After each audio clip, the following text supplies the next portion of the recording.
We begin, though, 35 years ago this week with an end to a story that viewers of CBS News were reminded of every day for more than a year.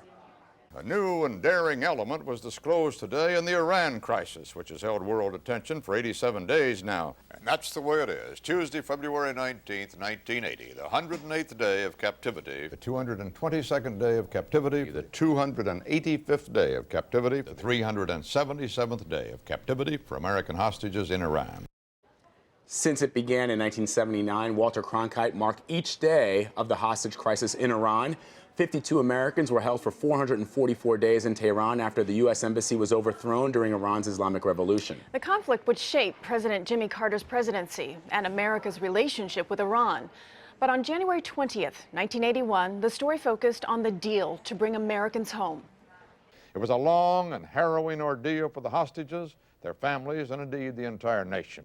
And it was an ordeal that plagued the presidency of Jimmy Carter, an ordeal whose final resolution eluded his presidency by less than an hour. More on this story from Robert Pierpoint at the State Department. President Carter worked in the Oval Office throughout the night and before dawn this morning signed the executive orders that triggered the hostages' release. His signature removed one final obstacle discovered by Iran yesterday, which might have prevented the Iranians from receiving money that rightfully belonged to them long after the hostages were home. Once this problem was resolved, the president ordered the flow to begin of nearly $8 billion in Iran's frozen assets to the Bank of England. Right on, man. That's great. That's great. Marine Sergeant John McKeel's parents took the State Department call at home in Balch Springs, Texas. You can take it officially that they are gone from Iran. Yay!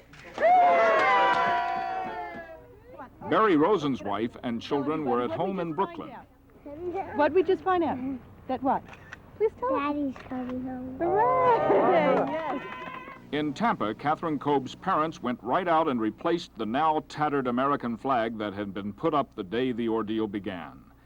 The agony, the frustration of not knowing, 444 days of it finally really had ended.